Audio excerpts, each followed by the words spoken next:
రోమపత్రిక 14వ అధ్యాయం 10 నుండి.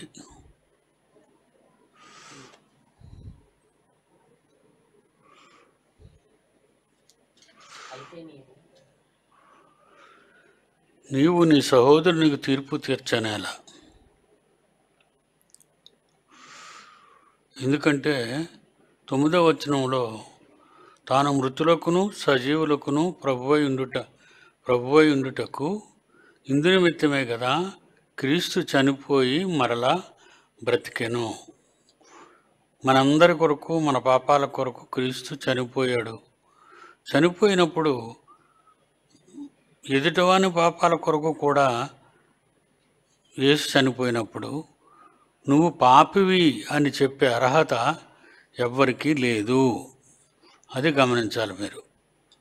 తాను మృతులకును సజీవులకును ప్రభువై ఉండుటకు ఇందు నిమిత్తమే కదా క్రీస్తు చనిపోయి మరలా బ్రతికెను. అయితే నీవు నీ సహోదరునికి తీర్పు తీర్చనేలా, మళ్ళా నువ్వెందుకు తప్పు చేశావని అడిగే మాట నీ దగ్గర ఉండకూడదు అన్నాడు దేవుడు. నీ సహోదరునికి తీర్పు తీర్చనేలా, నీ సహోదరుని నిరాకరింపనేలా, మనమందరము దేవుని న్యాయపీఠం ఎదుట నిలుతుము. ఇకపోతే కింద 11-12 వచనాల్లో ప్రవక్తలు రాసినవి, నా తోడు ప్రతి మోకాలును నా ఎదుట వంగును, ప్రతి నాలుక దేవుని స్తుతించును అని ప్రభు చెప్పుచున్నాడు అని వ్రాయబడి ఉన్నది గనుక మనలో ప్రతివాడు తన్ను గురించి దేవునికి లెక్క అప్పగింపవలను.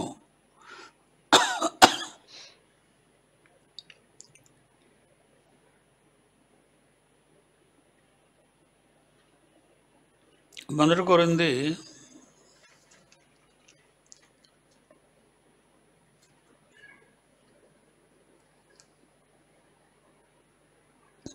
45వ అధ్యాయం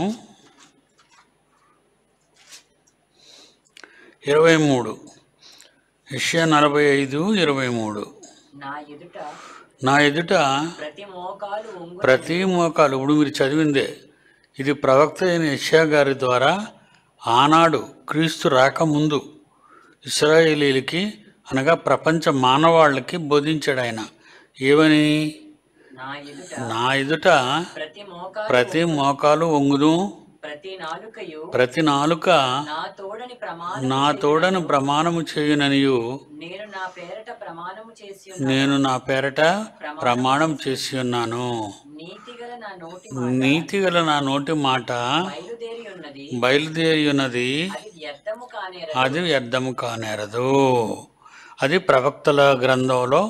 ఇక్కడ రోమాపత్రిక 14వ అధ్యాయం 11-12 వచనాల్లో ఉన్న ఈ ప్రాఫెసీ అంటే ఈ వాగ్దానం ఈనాటిది కాదు. అది ఈరోజు మన గురించి రాసింది కాదు. అది ఏనాడో మన గురించి రాసింది, ఈనాడు రాసింది కాదు. అది నా తోడు ప్రతి మోకాలు నా ఎదుట వంగును, ప్రతి నాలుక దేవుని స్తుతించును అని ప్రభువు చెప్పుచున్నాడు అని వ్రాయబడి ఉన్నది కనుక మనలో ప్రతివాడును తన్ను గురించి దేవునికి లెక్క అప్పగించవలను. ఎదుటి వాళ్ళ గురించి నీకు అనవసరం.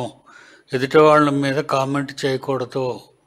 తప్పు చేశారంటే ఎప్పుడు కామెంట్ చేయాలంటే బైబిల్కి భిన్నంగా, బైబిల్ వాక్యానికి భిన్నంగా ఎవరైనా బోధించారు అనుకోండి, ప్రవర్తించారు అనుకోండి, మనం వాళ్ళని ఎదురు తిరగాలి, బుద్ధి చెప్పాలి.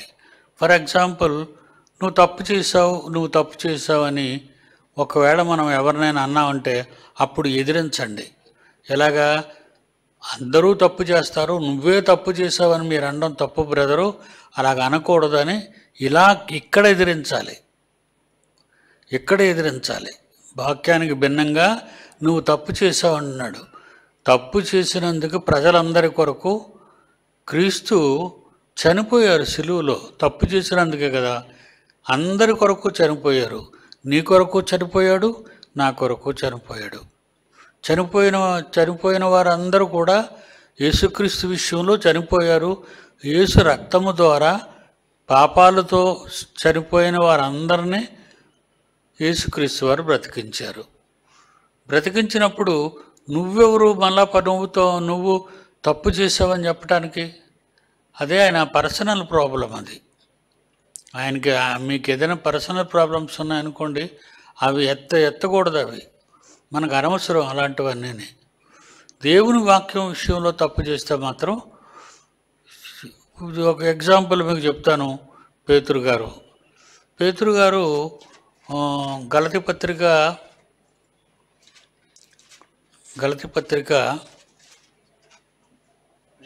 2వ అధ్యాయం 11వ వచనం నుంచి. గలతీ పత్రిక 2వ అధ్యాయం 11వ వచనం నుంచి. అయితే కేఫా పేతురు గారు అంత్యోకయ పట్టణానికి వచ్చినప్పుడు అతడు అపరాధిగా తీర్చబడ్డాడు. అపరాధిగా తీర్చబడ్డాడు, నేరస్తుడిగా తీర్చబడ్డాడు. ఎందుకు నేరస్తుడిగా తీర్చబడ్డాడు? ఏ విషయంలో? పర్సనల్ ప్రాబ్లమ్సా? ఏమైనా తప్పులు చేశాడా? కాదు. కనుక నేను ముఖాముఖిగా పౌలు గారు అంటున్నారు, పేతురు గారిని ముఖాముఖిగా అతన్ని ఎదిరించాను. ఎందుకు ఎదిరించాను? ఏ విషయంలో ఎదిరించానంటే, ఎలయనగా యాకోబు నొద్ద నుండి కొందరు రాకమునుపు అతడు అన్యజనులతో భోజనం చేస్తున్నాడు. అన్యజనులతో యూదులు భోజనం చేయకూడదు. అది అప్పటి వరకు ఉన్న శాసనం. కానీ అన్యజనులు, ఇశ్రాయేలీలు అంటే యూదులు కొంతమంది సహోదరులు వచ్చారు అదే ఫంక్షన్కి. అక్కడికి వచ్చినప్పటికీ పేతురు గారు వచ్చిన యూదులను చూసి, సున్నతి పొందిన వారు వచ్చారంటే వాళ్ళు యూదులు, సున్నతి పొందిన వారికి భయపడి వెనుక తీసి వేరైపోయి దాక్కున్నాడు. వెళ్ళి తక్కిన యూదులను పేతురు గారే తింటున్నారు, మనం తింటే ఏ తప్పు ఉందనుకుని మిగతా వాళ్ళు కూడా, పేతురుతో వచ్చిన యూదులు వాళ్ళు కూడా భోజనానికి కూర్చొని తింటున్నారు. ఎప్పుడైతే పేతురు లేచిపోయాడో అలా చూడగానే వీళ్ళు కూడా లేచిపోయారు. ఇది ఏంటంటే, వాక్యానికి విరుద్ధంగా ప్రవర్తించినప్పుడు మనం వాళ్ళని గద్దించాలే తప్ప, పర్సనల్గా వాళ్ళు ఏదో అబద్ధాలు ఆడుతున్నారు, తప్పులు చేస్తున్నారు, ఈ విషయాలన్నీ మనం ఎవరివి ఎత్తకూడదు. అది మనకు అర్హత లేదు. ఎందుకంటే ఆ పాపాల కోసమే యేసుక్రీస్తు వారు మరణించారు. మళ్ళా నువ్వెందుకు అంటున్నావు? ఆ పాపాలు క్షమించబడతాయేమో, ఆయన క్షమాపణ అడుగుతాడేమో. కనుక మనం ఎందుకు అతన్ని నువ్వు తప్పు చేసావని అనాలి? మనకు ఆ రైట్ లేదు. బైబిల్ ప్రకారంగా మనకు ఆ రైట్ మనకు లేదు. మనం అసలు అనకూడదు. ఓకే, అదే అంటున్నాడు అనమాట ఇక్కడ మన పాఠ్యభాగంలో. రోమాపత్రిక 14వ అధ్యాయంలో 10వ వచనం నుంచి చూస్తే, నీవు నీ సహోదరునికి తీర్పు తీర్చనేలా, నీ సహోదరుని నిరాకరింపనేలా అని దీనికి అప్లై అవ్వదు. పేతురు గారు చేసిన పొరపాటుకి ఇది అప్లై కాదు. అది దానికి సంబంధించింది కాదు. ఇది నీవు నీ సహోదరునికి తీర్పు తీర్చనేలా, నీ సహోదరుని నిరాకరింపనేలా అని మాట పేతురు గారు అన్నారనుకోండి, ఒకవేళ పౌలు గారితో, అక్కడ ప్రాబ్లం వస్తుంది. అందుకే పేతురు గారు అనలేదు. ఎందుకంటే తాను చేసింది తప్పు అని తెలుసుకున్నాడు. మరి మన వాళ్ళైతే ఇక్కడ వెంటనే ఎదురు తిరుగుతారు. కనుక ఏ వాక్యాన్ని దేనికి ప్రయోగించాలి, దేనికి చెప్పాలి అనేది మనం జాగ్రత్తగా తెలుసుకోవాలి. ఎప్పుడు గద్దించాలి, ఎప్పుడు గద్దించకూడదు. ఆదివారం రొట్టె తీసుకోవట్లేదనుకో, మీరు రొట్టె తీసుకోవాలండి అని చెప్పాలి. ఇది తప్పు కాదు. అబద్ధాలు ఆడుతున్నాడు అనుకోండి, మీరు అబద్ధాలు ఆడకూడదండి అని మీరు చెప్పకండి. ఎందుకంటే అది పర్సనల్ ప్రాబ్లమ్స్. ఆ పర్సనల్ అన్నీ మనం ఎత్తి అనవసరంగా డిస్టర్బ్ చేయకూడదు అలా. ఎందుకంటే వాళ్ళ కాళ్ళు నువ్వు ఇలాగంటుంటే, ఇదేంటండి మీరు అందరు ఇలాగంటున్నారేటండి, నన్ను చూడాలిగా, నన్ను చూసి చెప్పాలి. కానీ అదే మంచిగా ఆలోచించి నేను బాధపడకుండా, నేను చర్చకు రాకుండా నన్ను చేయకండి అనేటటువంటి వాదోపవాదాలు మళ్ళీ వాళ్ళ నుంచి మనకు రావచ్చు. కనుక మనం చాలా సున్నితంగా జాగ్రత్తగా మనం ఉండాలి. అదే ఎప్పుడు క్రీస్తుకు పూర్వం 650 700 సంవత్సరాల కాలంలో యెషయా గారు ఈ 11, 12 వచనాలు, నా తోడు ప్రతి మోకాలు నా ఎదుట వంగును, ప్రతి నాలుక దేవుని స్తుతించును అని ప్రభు చెప్పుచున్నాడు అని వ్రాయబడి ఉన్నది. కనుక మనలో ప్రతివాడును తన్ను గురించి దేవునికి లెక్క అప్పగించవలను. ఎదుటివాడు తప్పు చేస్తే అతని గురించిన లెక్క దేవునికి అతను అప్పగిస్తాడు. మనం తప్పు చేస్తే మన గురించిన లెక్క మన దేవునికి అప్పగిస్తాం. ఓకేనా? 13, కాగా మనం ఇక మీదట ఒకరినొకడు తీర్పు తీర్చకుందాము. మనం తీర్పు తీర్చుకోకూడదు.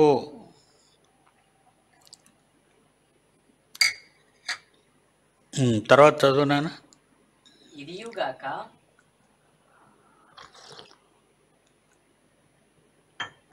ఇదియుగాక సహోదరునికి అడ్డమైనను ఆటంకమైనను కలుగజేయకుందుమని మీరు నిశ్చయించుకోండి. ఇది ఏటన్నాడు? కాగా మనం ఇక మీదట ఒకరికొకడు తీర్పు తీర్చకుందము. ఇదియుగాక సహోదరునికి అడ్డమైనను ఆటంకమైనను కలుగజేయకుందుమని మీరు నిశ్చయించుకొనుడి. సహజముగా ఏదియు నిషిద్ధము కాదు అని నేను ప్రభువైన యేసునందు ఉన్నవాడన ఎరిగి రూఢిగా నమ్ముచున్నాను. అయితే ఏదైనాను నిషిద్ధమని ఎంచుకొని వానికి అది నిషిద్ధమే. నీ సహోదరుడు నీ భోజనము మూలముగా దుఃఖించిన యెడల నీవికను ప్రేమ కలిగి నడుచుకొని వాడవు కావు.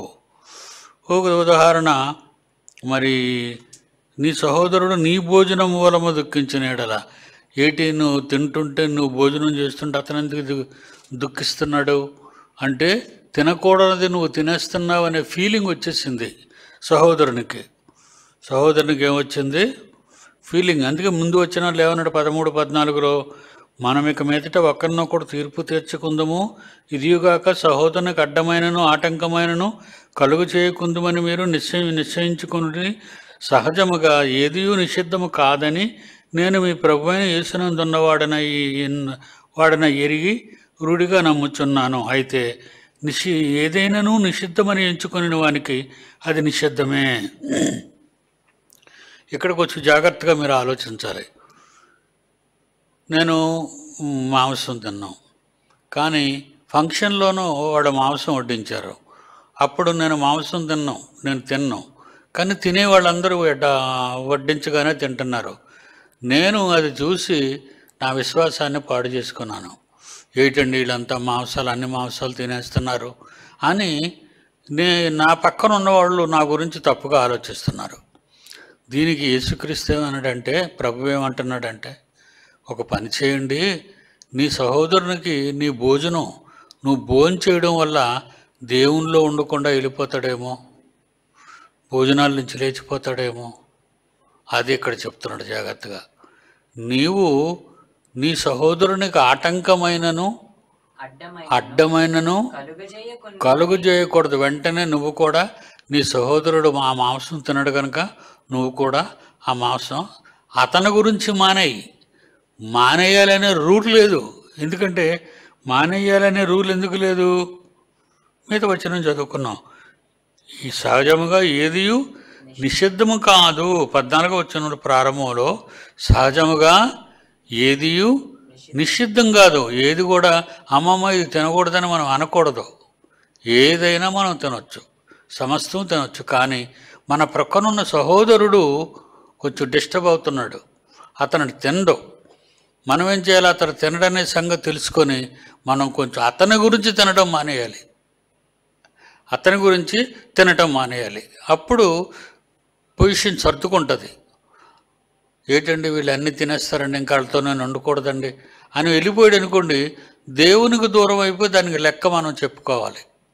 నువ్వు ఒక పూట తిండి గురించి కక్కుర్తిపడి నా సహోదరుడు ఏమైతేనేంటి, ఆడ విశ్వాసం ఉంటే ఏంటి, విశ్వాసం లేకపోతే ఏంటి, దేవుడు ఏదైనా తినొచ్చు అన్నాడు కదా, నిషేధం కాదన్నాడు కదా అనుకోనుగా నువ్వు తిన్నావు అనుకో, నువ్వు తినడం చూసి ఇతడు దేవుని నుండి దూరం అయిపోయాడు అనుకో, నువ్వు ఒక ఆత్మని దెబ్బతీసావని అర్థం. దేవునిలో ఉండకుండా ఒక ఆత్మని బయటికి గెంటిస్తావు, నీ క్రియలు బట్టి, నీ కార్యక్రమాలు బట్టి. ఓకేనా? మళ్ళా చదువుదాం 13 నుంచి. కాగా మనం ఇక మీదట ఒకరినొకడు తీర్పు తీర్చకుందుము, ఇదియుగాక సహోదరునికి అడ్డమైనను ఆటంకమైనను కలుగజేయకుందుమని మీరు నిశ్చయించుకొనుడి. సహజముగా ఏదియూ నిషిద్ధము కాదని నేను ప్రభు అయిన యేసునందున్నవాడనై ఎరిగి రూఢిగా నమ్ముచున్నాను. అయితే ఏదైనా నిషిద్ధమని ఎంచుకొనిన వానికి అది నిషిద్ధమే. అతడు తిండు. చాలామంది నాన్ వెజ్ తినరు. మనం ఏమంటే మీరు కూర వడ్డించమంటారంటే నేను తిన్నండి, అది అది నేను తిన్నండి అని మాత్రం అనకూడదు. ఎందుకంటే దేవుడు సృష్టించిన ప్రకృతిలో నువ్వు చీకొట్టేవి లేవు. నువ్వు చీకొట్టడానికి ఏమాత్రం, దేవుడు సృష్టించిన సృష్టిని ఫలాన్ని తినకూడదు చీ అని నువ్వు అనకూడదు. ఎందుకంటే దేవుని వలన కలిగినవి, దేవుని వలన కలిగిన వాటన్నిటినీ ఏమన్నాడు ఆదికాండం ప్రారంభ అధ్యాయంలో, దేవుడు సృష్టించినవన్నీ మంచిదిగా చూశాను అని ఉంటాడు చూడండి. ఆదికాండం 1వ అధ్యాయం 31వ వచనం. ఆదికాండం 1వ అధ్యాయం 31వ వచనం. దేవుడు తాను చేసినది యావత్తు చూసినప్పుడు అది చాలా మంచిది. అందులో పక్షులు చేశాడు, జంతువులు చేశాడు, అన్ని రకాలైన చేపలు చేశాడు. కనుక ఇందులో ఏది తినకూడదని నువ్వు ఆర్డర్ వేస్తావు, ఏది తినకూడదని నువ్వు చెప్తావు వాళ్ళకి, అలా నువ్వు అనకూడదు. ఎందుకంటే దేవుడు సృష్టించినవి పవిత్రాలు. దేవుడు పవిత్రమైన వాటిని నువ్వు చీకొట్టడం కానీ తినకూడదని కానీ చట్టాన్ని చేయకూడదు అక్కడ. ఓకేనా? రైట్. 14. సహజముగా ఏది నిషిద్ధము కాదని నేను ప్రభు అయిన యేసునందున్నవాడన ఎరిగి రూఢిగా నమ్ముచున్నాను. అయితే ఏదైనాను నిషిద్ధమని ఎంచుకొను వానికి అది నిషిద్ధమే. అదైనా ఎలాగా చీ తిన్ననకూడదు. నేను అది తిన్నండి, అలవాట్లేదండి. అలవాటు లేని వాళ్ళు మనం బలవంతం చేయకూడదు. అలవాట్లేదా, ఓకే అండి. అప్పుడు సంతోషపడతాడు, ఆయన సంతోషపడతాడు. లేకపోతే కేవలం మన ఒక పూట తిండి కోసం, ఒక పూట మనం తినే ఆహారం కోసం ఎదుట సహోదరుని విశ్వాసం నుండి దూరం చేయకూడదు. అది దేవుడు మనకు నేర్పించిన వాక్యం. 15. నీ సహోదరుడు నీ భోజన మూలముగా దుఃఖించిన ఎడల, నువ్వు తినేస్తుంటే దుఃఖపడిపోతుంటాడు, ఏటిలా తినేస్తున్నాడని. నీవు తినేస్తుంటే నీ భోజన మూలంగా దుఃఖించిన ఎడల నీవికను ప్రేమ కలిగి నడుచుకొని వాడవు కావు. ఎవని కొరకు క్రీస్తు చనిపోయినో వానిని దూషణ పాలు కానీయకుడి. సరే, ఎంత సహోదరుల ఎడల ఎంత బాధ్యత, సహోదరీమణుల ఎడల ఎంత బాధ్యత కలిగి ఉండాలో. ఎవరిని కూడా మనం కొన్ని విషయాలలో అస్సలు దుఃఖపరచకూడదు, బాధపరచకూడదు. సహోదరులలో మనం ఎవరిని గాయపరచకూడదు. ఈ విషయాల్లో మనం చాలా జాగ్రత్తగా ఉండాలి. ఈ విషయంలో మనం చాలా జాగ్రత్తగా ఉండాలి. ఎందుకంత ఎంత ఖండితంగా చెప్తున్నాడు చూడండి 15వ వచనం నుంచి. నీ సహోదరుడు నీ భోజనం మూలముగా దుఃఖించిన ఎడల నీవికను ప్రేమ కలిగి నడుచుకొని వాడవు కావు. ఎవని కొరకు క్రీస్తు చనిపోయానో వానిని నీ భోజనము చేత పాడు చేయకము. పాడు చేయకుండా దేవుడి నుంచి దూరం చేసేయటం, గుడుగు రావడం మానేస్తారు. అర్థమైందా? కనుక ఆ విషయంలో మనం చాలా జాగ్రత్తగా ఉండాలి. అలాగని కొన్ని విషయాలు అప్లై కాకూడదు. ఇది చాలా సున్నితమైనటువంటి జవాబులు ఇవి. చాలా జాగ్రత్తగా ఆలోచించాలి. నేను ఆడవాళ్ళకి, ఆడపిల్లలందరికీ ఏం చెప్పాను, మీరు జుట్టు విరబూసుకొని రాకూడదు. చక్కగా కొప్పు వేసుకొని కానీ జడ వేసుకొని కానీ రావాలను. అదేంటండి, నన్ను కొప్పేసుకోమన్నాడు, నన్ను జుట్టు వదలొద్దు అంటున్నాడు. ఇది ఇలాంటి దగ్గర అప్లై చేయకూడదు. అది ఈ వాక్యాలు ఇక్కడ అప్లై కావు. నువ్వు జుట్టు నీకు దేవుడు జుట్టు ఇచ్చింది నీ శరీరానికి కప్పడానికి, నీకు ఆనందాన్ని ఇవ్వటానికి నీకు జుట్టు ఇచ్చాడు. ఆ జుట్టును నువ్వు విరబూసావు అనుకో, గాలికి మొత్తం అంతా ఎగిరిపోతూ ఉంటుంది. దానివల్ల మీ కళ్ళు కూడా కవర్ అవుతుంది, ఓ సైడ్లు కవర్ అయిపోతాయి. అందు గురించి మీరు మాటిమాటికి చూడండి, జుట్టు విరబూసుకున్నారు మాటిమాటికి ఇలాగ లాక్కుంటూ చువ్వెక్కి పంపిస్తుంటారు. మీరు వాళ్ళని అబ్జర్వ్ చేశారో లేదు. జుట్టు ఎక్కువైపోయింది అనుకోండి, మాటికి ఇది ఇలాగా ఈ చెవులు ఎరక్కేలాగా. ఎందుకు బాధ? ఎందుకు నీకు? శుభ్రంగా కట్టేస్తే రావా, నీ చెవుల వరకే రావు. అందుకోసం నేను వద్దంటాను. ఇది అమ్మమ్మ అలా అయితే నా విశ్వాసాన్ని పాడు చేస్తున్నారండి, నా జుట్టు ఇలా విరబూసుకునే ఉంటాను, మీరు అలాగ అనకూడదని ఈ వాక్యం చెప్పింది అనుకోండి, ఈ వాక్యం ఇక్కడ సూట్ అవ్వదు. కనుక మరి దేవుడు ఏం చెప్పాడు? శారా గురించి మాట్లాడుతూ మీ జుట్టు ఎలా ఉండాలి? ఎక్కువ జడలు వేసుకోకు, ఎక్కువ జడలను వేసుకోవద్దు, తగు మాత్రం వేసుకోవాలి. ఎక్కువ నగలు ధరించుకోకూడదు, తగు మాత్రం ధరించుకోవాలి. పేతురు రాసిన మొదటి పత్రిక 3వ అధ్యాయము 3వ వచనం. పేతురు రాసిన మొదటి పత్రిక 3వ అధ్యాయం 3వ వచనం. జడలు అల్లుకొనుట, జడ మీద జడ, ఈ జడలన్నీ తీసుకొచ్చి మరొక పెద్ద జడలో బిగించడాలు. ఈ మధ్యన చాలా మందిని చూశాను నేను. చాలా జడలు వేస్తారు, ఈ పక్క కొన్ని జడలు వేస్తారు, ఈ పక్క కొన్ని జడలు వేస్తారు. ఈ జడలన్నీ తీసుకొచ్చి నెత్తి మీదకి తీసుకొచ్చి అక్కడి నుంచి ఒక పెద్ద జడ, అన్నీ కట్లు తాళ్ళతో కట్టినట్టు అవన్నీ వేసుకొని వస్తాయి. ఎందుకలాగా? దేనికేసావు ఈ ముళ్ళన్నీ? జడలు ఎందుకు వేసావు? అన్ని జడలు ఎందుకు వేసావు? అన్ని జడలు ఎందుకు వేసావు? ఒక జడ సరిపోదా? చిన్నపిల్ల అయితే 2 జడలు సరిపోవా? చిన్నపిల్ల 2 జడలు వేసినా పర్లేదు. పెద్దవాళ్ళు ఒక జడ లేదా కొప్పు వేసుకో, నీకు ఇబ్బంది ఉండదు. నీ తల నీకు ఇబ్బందికరంగా ఉండదు. చక్కగా పాసిబిలిటీగా అన్నీ నీట్గా నువ్వు చేసుకునేటట్టు చూసేటట్టు. జుట్టులో ఎగిరితే పక్కకు చూస్తే ఏం కనబడుతుంది నీకు? నీ జుట్టే కవర్ అయిపోద్ది. ఈ పక్క చూస్తే నీ జుట్టే కవర్ అయిపోద్ది, ఎదురుతో కనబడుతుంది నీకు. కనుక దేవుడు రాయించినవన్నీ కూడా మనం చాలా సున్నితంగా, చాలా బ్యాలెన్స్డ్గా చదవాలి. ఈ ప్రతిదానికి అల్లా వచనం ఉందని మూడేయకూడదు. అలాగా ఈ వాక్యం ఎందుకు చెప్పాడు, ఏ విషయంలో చెప్పాడు, ఆ విషయానికి అప్లై చేయండి. ఓకేనా? అందుకే ఏమంటున్నాడు అక్కడ పేతురు పత్రికలో? జడలు అల్లుకొనుటయు. చాలామంది బంగారు నగలు పెట్టుకొని వస్తుంటారు.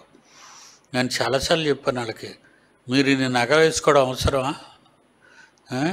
ఈ నగలు వేసుకొని బండి మీద కానీ వెళ్తే మెడలో తెంపేసి నేను కిందకు తోసి వెళ్ళిపోతాడు ఆ మెడలో ఉన్నవన్నీ పట్టుకొని. అవి మంచి పద్ధతి కాదు. అది మీ మేలు కోసం చెప్తాం. మీ మీద మీరు వేసుకోవటం మాకేమైనా ఉడుకుపోతుందనమా?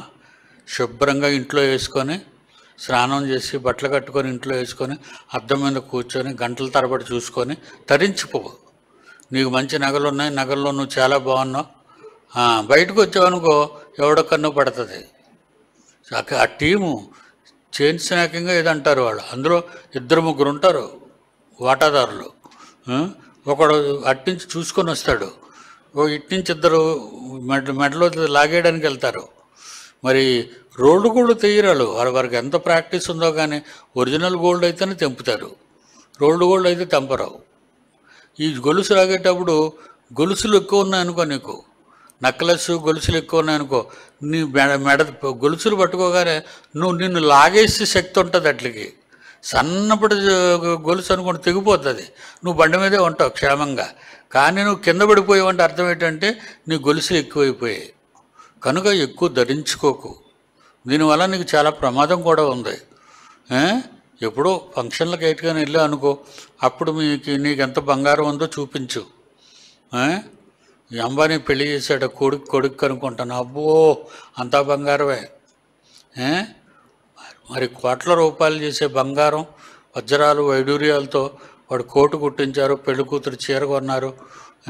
అతని గొప్పతనం ఆ లోపలంతా బందోబస్తు ఉంటుంది. ఎందరో పోలీసులు ఉంటారు, సిఐడీలు ఉంటారు, కనుక ఆ జాగ్రత్తలో వాళ్ళు ఉంటారు. మనకెవరు ఉంటారు? మనకెవరు లేరు, మనమే. కనుక దయచేసి చర్చికి వచ్చేటప్పుడు మీ ఆభరణాలన్నీ ఇంటి దగ్గర తీసేసి సింపుల్గా ఒక చైన్ వేసుకొని, సింపుల్గా ఒక జట వేసుకొని రండి. అది మీకు చాలా మంచిది, బైబిల్లో ఉన్నది. ఓకే. 15వ వచనంలో, నీ సహోదరుడు నీ భోజన మూలముగా దుఃఖించిన ఎడల, నీ సహోదరుడిని భోజన మూలముగా దుఃఖించిన ఎడల ఏమన్నాడు? నీవికను మరి సహోదరుడి మీద ప్రేమ కలిగి నడుచుకునేవాడు కాదు కదా. ఎవని కొరకు క్రీస్తు చనిపోయానో వానిని నీ భోజనము చేత పాడు చేయొద్దు. 16వ వచనం, మీకున్న మేలైనది దూషణ పాలు కానీయకుడి. మీకున్న మేలైన గుణం దూషణ పాలు కానివ్వకండి.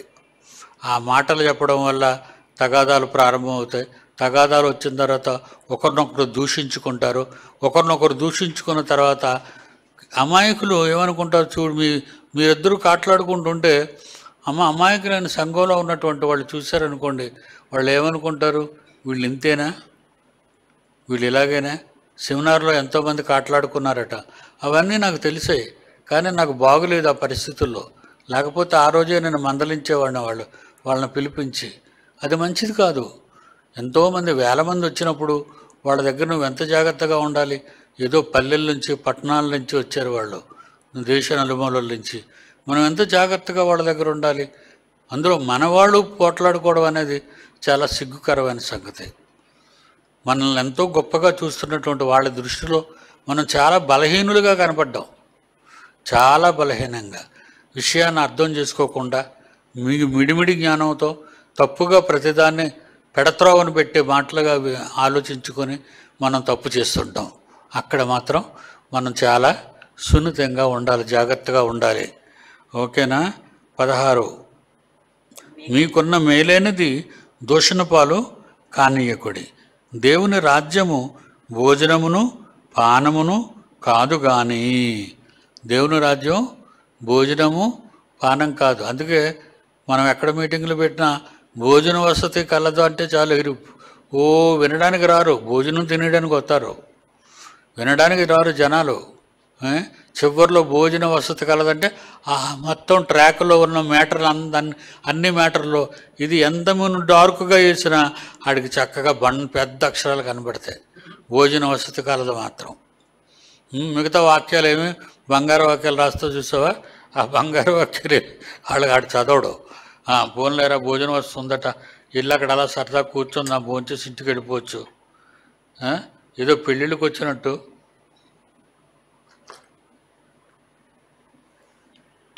పదిహేడు వచనం, దేవుని రాజ్యము భోజనమును పానమును కాదు కానీ నీతియు సమాధానమును పరిశుద్ధాత్మ యందలి ఆనందమునై ఉన్నది. ఏది ఆనందమునై ఉన్నది? దేవుని రాజ్యం భోజనము పానము కాదు కానీ నీతియు సమాధానమునై పరిశుద్ధాత్మ యందలి ఆనందమునై ఉన్నది. ఈ విషయమందు క్రీస్తుకు దాసుడైన వాడు దేవునికి ఇష్టడును మనుష్యుల దృష్టికి యోగ్యుడునై ఉన్నాడు. చూసారండి ఏమన్నాడు? ఈ విషయమందు క్రీస్తునకు దాసుడైన వాడు దేవునికి ఇష్టడు, మనుష్యుల దృష్టికి యోగ్యుడై ఉన్నాడు. కాబట్టి సమాధానమును పరస్పర క్షేమాభివృద్ధిని కలుగజేయు వాటినే ఆసక్తితో అనుసరింతుము. మీకు అర్థమైందండి? దేవుని ఇష్టడును క్రీస్తుకు దాసుడైన వాడు క్రీస్తులా బ్రతకాలి. క్రైస్తవులు అని పేరెట్టుకున్నాగా, క్రీస్తుని ధరించుకున్నాగా. క్రీస్తుకు దాసుడైన మనం దేవునికి ఇష్టడు కనుక మనుషుల దృష్టికి యోగ్యుడని మనం మనుషులందరి దృష్టికి యోగ్యులుగా కనబడాలి. అంతేగాని భోజనము నిమిత్తము కాబట్టి సమాధానమును పరస్పర క్షేమాభివృద్ధిని కలుగుజేయు వాటిని ఆసక్తితో అనుసరింతుము. భోజనము నిమిత్తము దేవుని పాడు చేయకుడి. భోజనము నిమిత్తము దేవుని పనిని పాడు చేయకుడి. భోజనము నిమిత్తము దేవుని పనిని పాడు చేయకుడి.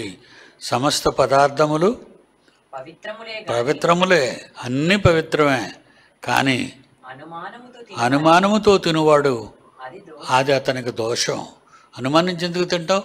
కాయగా కూర్చొని నిబ్రంగా తినడం తప్పేమో అనుకుని తింటే అది చాలా పొరపాటు.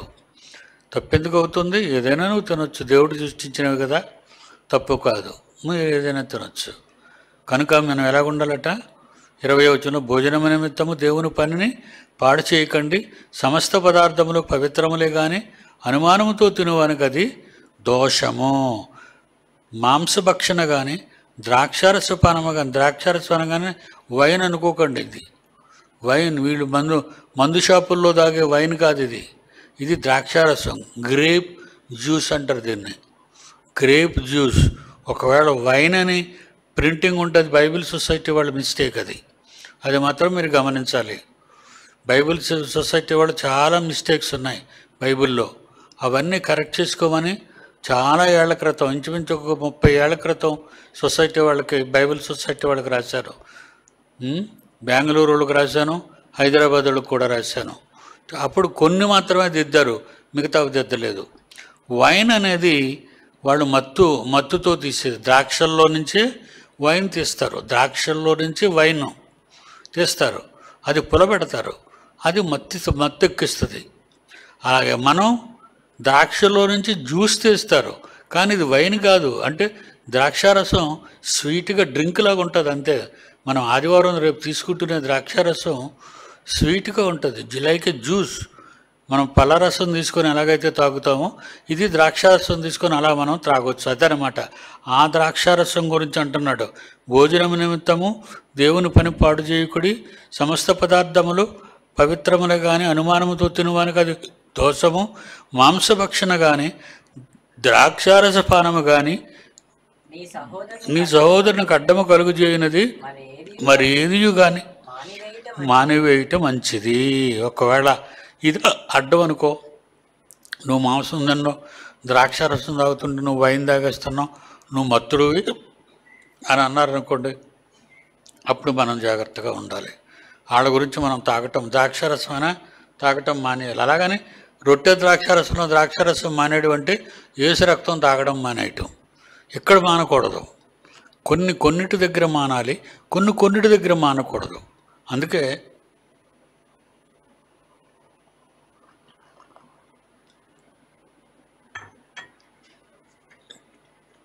బైబిల్ని ఎక్కడ పడితే అక్కడే, ఇది ఏ విధంగా పడితే ఆ విధంగా మీరు అన్వయించుకోకండి, చాలా జాగ్రత్తగా అన్వయించుకోవాలి. ఇక్కడ ఓకే, 22వ వచనం, నీలో ఉన్న విశ్వాసము దేవుని ఎదుట నీ మట్టుకు నీవే ఉంచుకొనుము, తాను సమ్మతించిన విషయంలో తనకు తానే తీర్పు తీర్చుకొననివాడు ధన్యుడు. నీలో ఉన్న విశ్వాసము దేవుని ఎదుట నీ మట్టుకు నీవే ఉంచుకో, తాను సమ్మతించిన విషయంలో తనకు తానే తీర్పు తీర్చుకొననివాడు ధన్యుడు. విశ్వాసం ఉంది, యెహోవా యందు విశ్వాసం కలిగిండుట మన విశ్వాసానికి ప్రమాణం.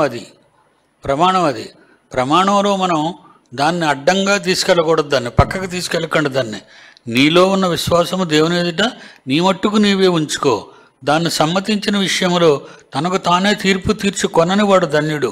అనుమానించేవాడు తినిన పక్షమున విశ్వాసము లేకుండా తినడు కనుక దోషి అని తీర్పునందును, విశ్వాసం మూలము కానిది ఏదో అది పాపము.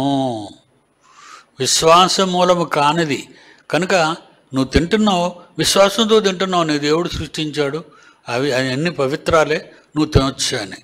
అలాగే దేవుడు తినొచ్చన్నవి కూడా ఒక అవిశ్వాసి లాంటి సోదరుడు వచ్చి నీతో పాటు పక్కన కూర్చొని తినడం ఇష్టం లేక నువ్వు తింటుంటే తట్టుకోలేకపోతున్నాడు అనుకో, అతని గురించి నువ్వు తిండి మానే అంటున్నాడు.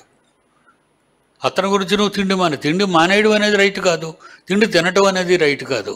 నీ సహోదరుని కాపాడడం అనేది ఇక్కడ రైటు. కనుక ఎక్కడ అప్లై అవుతుందో అక్కడే దాన్ని అప్లై చేయాలి మనం. ఎక్కడ పెడితే అక్కడ బైబిల్ని అప్లై చేసేకండి. అన్ని చోట్ల ఒకలాగే ఉంటుందని మీరు అనుకోకండి. ముందు చదవండి, వెనక చదవండి. ఈ మాట ఎందుకు ప్రయోగించాడో ఆ మాటను మరీ 10 సార్లు చదవండి. అప్పుడు మీకు అర్థమైపోద్ది. ఓకేనా? God bless you.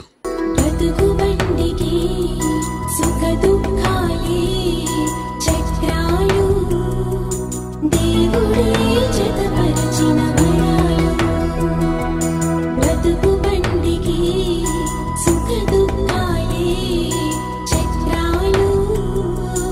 దేవుడే జతపరచిన